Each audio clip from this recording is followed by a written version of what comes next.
नमस्कार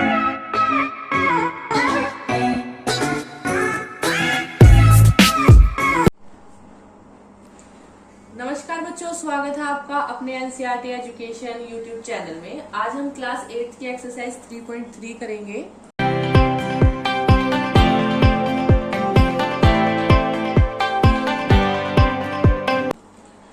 जिसका फर्स्ट सम है, give a parallelogram ABCD, complete each statement along with the definition और प्रॉपर्टी यूज। हमें इनके फिलअप्स स्टेटमेंट को कंप्लीट करना है और ये भी बताना है कि हमने ये अगर ये कंप्लीट किया है तो कौन सी प्रॉपर्टी का यूज कर किया है। हमें यहाँ बच्चों एक पिक्चर दी गई है ABCD, जो एक पैरेललोग्राम है।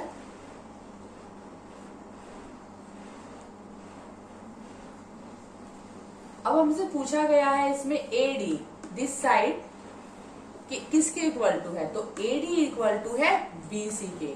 क्यों इक्वल टू है बच्चों? क्योंकि opposite sides are equal of parallelogram.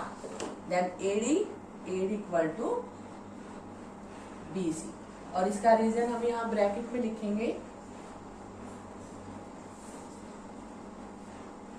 Opposite sides are equal. अब सेकंड पॉइंट है बच्चों angle DCB। Angle DCB, this angle किसके इक्वल टू है बच्चों? ये एंगल है DAB के इक्वल टू। क्यों इक्वल टू है? क्योंकि पैरेललोग्राम के अपोजिट एंगल इक्वल होते हैं। एंगल DAB, रीजन लिख देंगे, opposite angles are equal। Third point है बच्चों OC, दिस OC, ये वाला डायगोनल किसके इक्वल टू है बच्चों? ये वाला हाफ OA के इक्वल टू है। क्यों इक्वल टू है? क्योंकि जो भी पैरेललोग्राम के डायगोनल होते हैं वो ईच डिस्टेंस पर बाइसेक्ट करते हैं। तो OC किसके इक्वल टू है? OA के। और इसका रीजन लिखेंगे, डायगोनल्स बाइसेक्ट ईच अदर। अब फोर्थ पॉइंट में है बच्चों जो एंगल DAB दिस वाला एंड CDA दिस वाला, इन दोनों एंगल का सम कितना होता है बच्चों? 180 डिग्री। क्यों होता है? क्योंकि ये इंटीरियर एंगल्स हैं।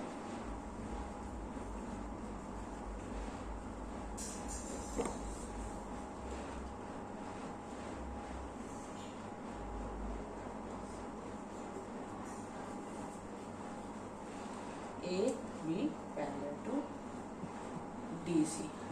यहां आ जाएगा बच्चों इंटीरियर अपोजिट एंगल्स।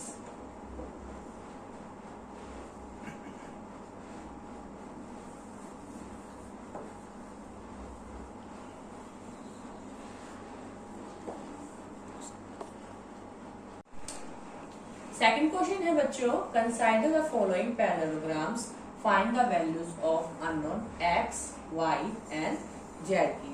हमें यहाँ एक पैरेललोग्राम दिया है जिसमें हमें X, Y और Z की वैल्यू निकालनी है, और बस एक ही एंगल हमें पता है कि एंगल B कितना है, 100 डिग्री। तो हम जो दिया हुआ है हम उसे पहले लिख लेंगे, given angle B equal to 100 degree. हमें ये दिया है कि एक पैरेललोग्राम है और पैरेललोग्राम में अपोजिट्स एंगल इक्वल होते हैं। तो एंगल B किसके इक्वल टू होगा बच्चों? एंगल D के। Angle B equal to angle D के, और एंगल D भी कितना ही हो जाएगा? 100 डिग्री। अब हमें पता है एंगल D 100 डिग्री है, तो एंगल D और plus angle C, angle D और सी, आपको इंफॉर्मेशन वाली वीडियो में मैंने बताया था कि एंगल डी और सी कौन से एंगल है बच्चों, एंगल डी और plus angle C equal to 180 degree, क्योंकि ये कौन से एंगल है बच्चों, एडजेसेंट एंगल है। ठीक है, तो इससे हमें हमारे पास क्या आ जाता है, डी हमें पता है पहले से ही कितना है, 100 डिग्री है, plus angle C equal to 180 degree, angle C equal to 180 degree. 100 यहाँ प्लस में है तो यहाँ आकर माइनस 100 डिग्री हो जाएगा, angle C equal to 80 degree. तो हमारे पास एंगल सी कितना आया बच्चों, 80 डिग्री। अब एंगल सी और एंगल ए कौन से एंगल है, अपोजिट्स एंगल। तो यहाँ लिख दो angle C equal to angle A equal to 80 degree. क्यों है बच्चों, क्योंकि ये अपोजिट्स एंगल है।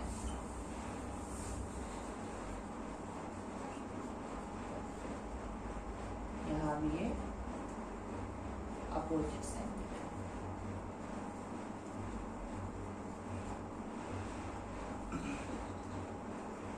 तो यहाँ पर हमारे पास अब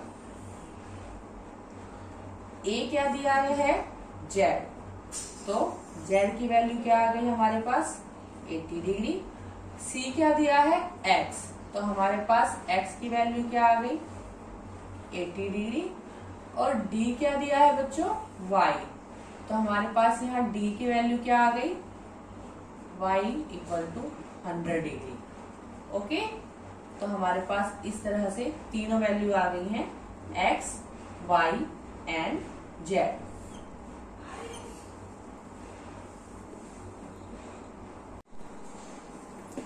सेकंड क्वेश्चन का सेकंड पार्ट है बच्चों, ये हमें फिगर दी है, इसमें हमें एक्स, वाई और जेड की वैल्यू निकालनी है। हमें पता है बच्चों ये वाई और ये 50 डिग्री का एंगल कौन सा एंगल है, एडजेसेंट एंगल। तो इसलिए हम इसी से इसका सॉल्यूशन निकालेंगे, y plus 50 degree equal to 180 degree. क्यों है बच्चों, क्योंकि ये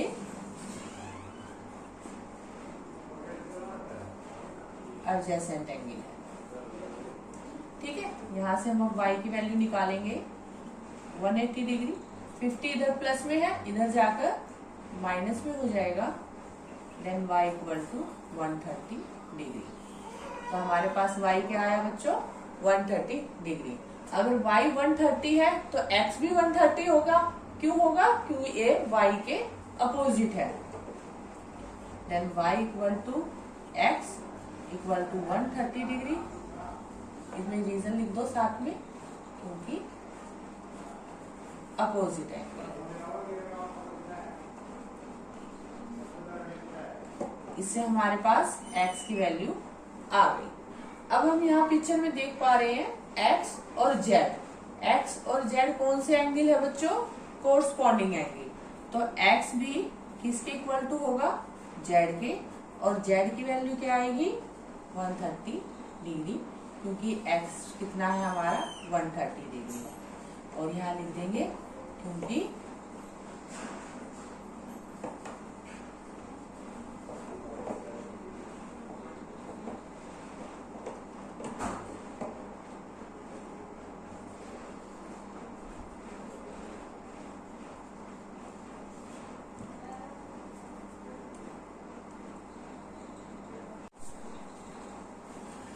सेकंड क्वेश्चन का थर्ड पार्ट है बच्चों, हमें यहाँ एक फिगर दी गई है, जैसा कि हम देख पा रहे हैं।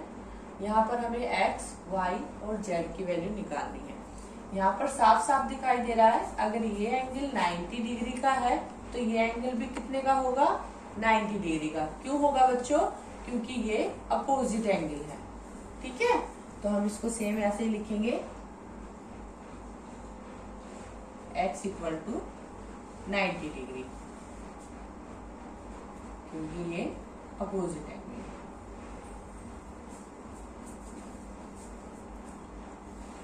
x तो हमारे पास आ गया। अब अगर x 90 डिग्री का है तो ओनली हम इस ट्रायंगल में देखेंगे बच्चों, ओनली दिस। ठीक है, इसमें ट्रायंगल में कितने एंगल होते हैं? 3, जिसमें है y, x और 30। हमें यहाँ 30 और 90 तो पता चल गया। अब थर्ड एंगल निकालने के लिए हम सम ऑफ एंगल वाली प्रॉपर्टी का यूज करेंगे। Sum of angles of a triangle कितना होता है? 180 डिग्री। ट्रायंगल के 3 एंगल है y, x and 30 degree. y plus x plus 30 degree equal to 180 degree. y की वैल्यू हमें निकालनी है। x की पता है हमें कितनी आई है बच्चों? 90 degree plus 30 equal to 180 degree. y plus 90 और 30 को प्लस करोगे तो कितना आएगा बच्चों? 120 degree equal to 180 degree. Then y equal to 180 degree. 120 इधर जाकर माइनस का हो जाएगा और हमारे पास y की वैल्यू आ जाएगी 60 डिग्री। क्या है ये? y है।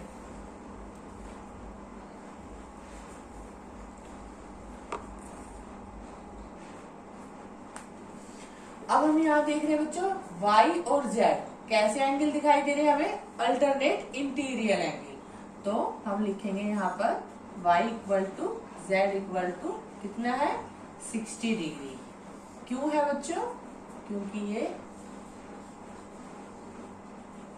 अल्टरनेट इंटीरियर एंगल है।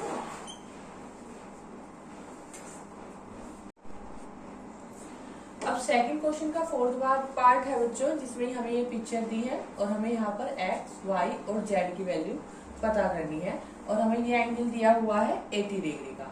अगर ये एंगल 80 डिग्री का है तो ये एंगल भी क्या होगा बच्चों? y equal to 80 degree.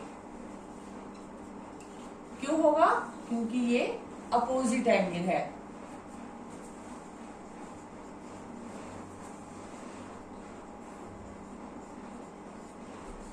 अब हमारे पास y की वैल्यू आ गई, y और x। अब हम y और x का रिलेशन देखेंगे। कैसे एंगल है? ये एडजेसेंट एंगल है जिनका सम कितना होता है? 180 डिग्री।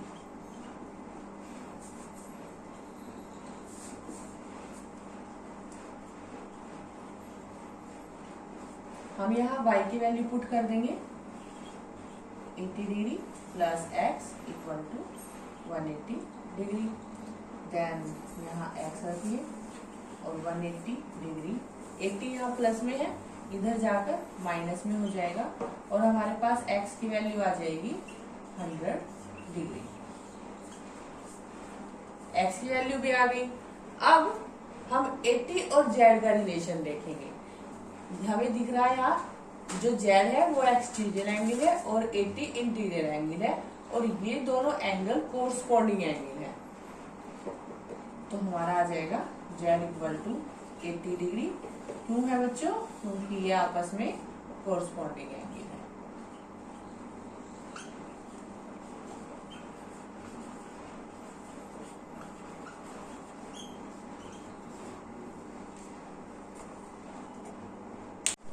सेकंड क्वेश्चन का फिफ्थ और लास्ट पार्ट है बच्चों।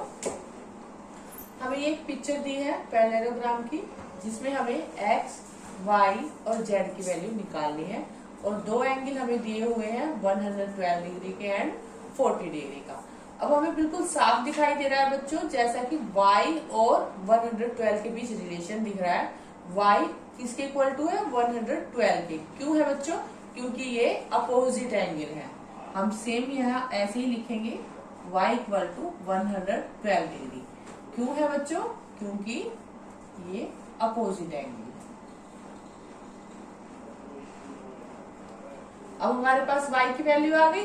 अब हम इस ट्रायंगल में देखेंगे, इसमें ठीक है 3 एंगल है 40, y एंड x और sum of angle of a triangle कितना होता है बच्चों?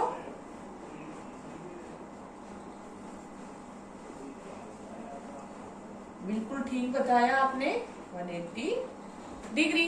अब हम इसे लिखेंगे y plus x plus 40 degree. Triangle के तीनों एंगल्स लिख देंगे इक्वल टू 180 डिग्री। y हमारा कितना आया है 112 डिग्री का, plus x plus 40 degree equal to 180 degree.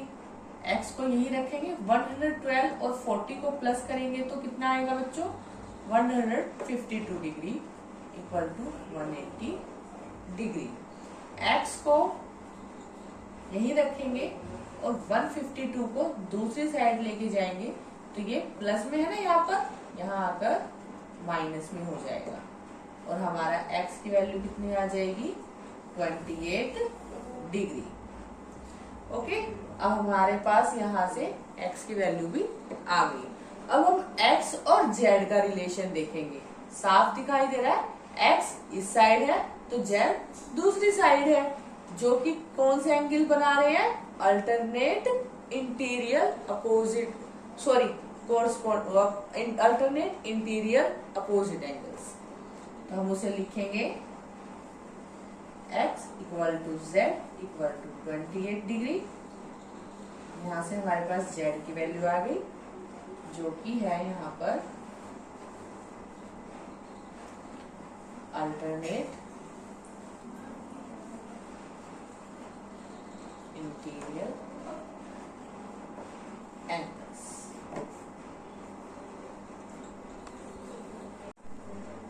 Question third है बच्चों, can a quadrilateral ABC be a parallelogram if. हमें यहाँ पर 3 सिचुएशन दी है, हमें बताना है कि एक पैरेललोग्राम में ये सिचुएशन फिक्स होती है हो या नहीं होती। तो एंगल D और एंगल B, हम यहाँ एक पैरेललोग्राम बनाएंगे बच्चों।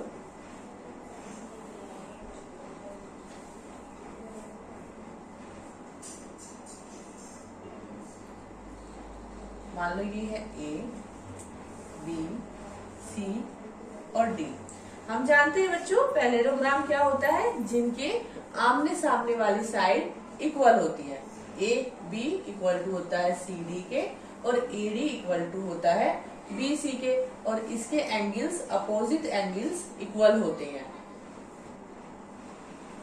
A C के इक्वल होता है और B D के इक्वल होता है एंगल। लेकिन हमें यहाँ क्या दिया है, एंगल D, ये वाला एंगल, ये वाला एंगल हमें क्या दिया है बच्चों, इन दोनों का सम करने पर क्या आएगा 180 डिग्री।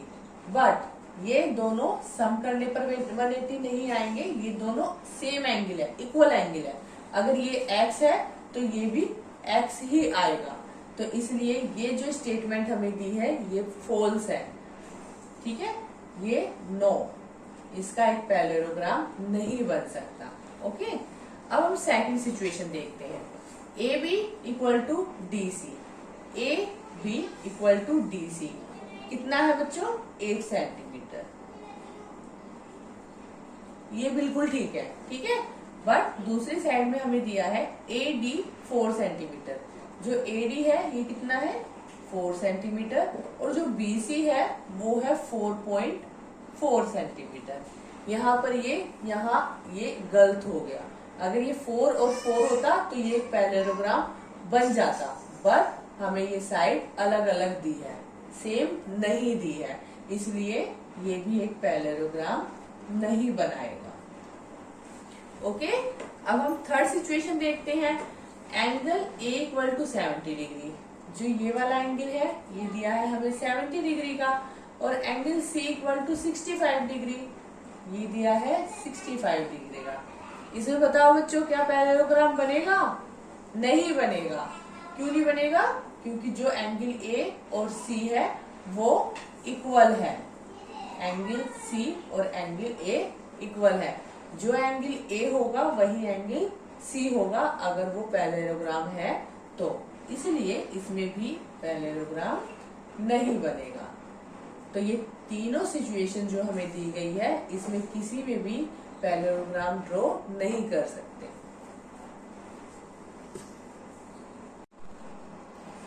फोर्थ क्वेश्चन है बच्चों, और इस वीडियो का ये लास्ट क्वेश्चन है। बाकी क्वेश्चन की वीडियो हम अगली वीडियो में डालेंगे।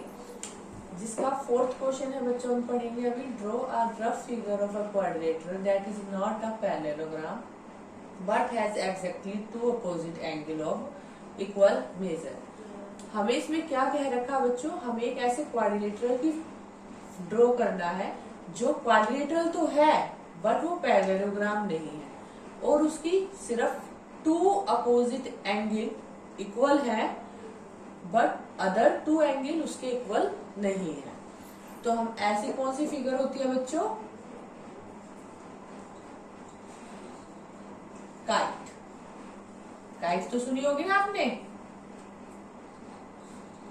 जो सबको उड़ानी अच्छी लगती है। तो हम वही आप पिक्चर बनाएंगे काइट की।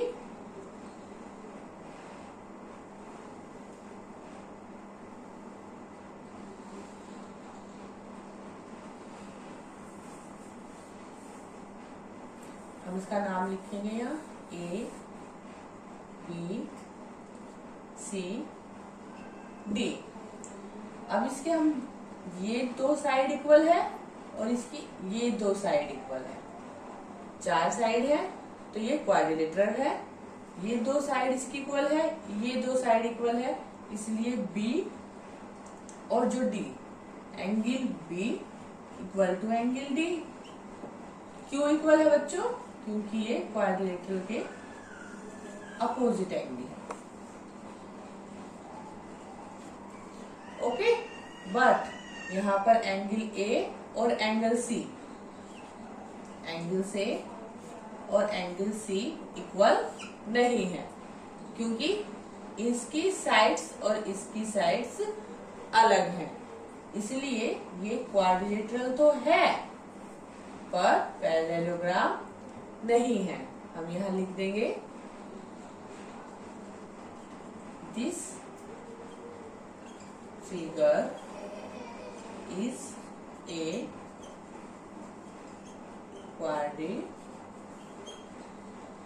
quadrilateral but not a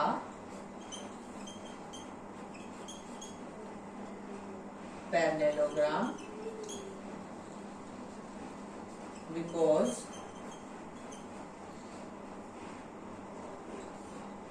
angle A and angle C are not equal। Okay बच्चों, यहाँ पर हमारी ये वीडियो खत्म होती है। सो बाय बाय।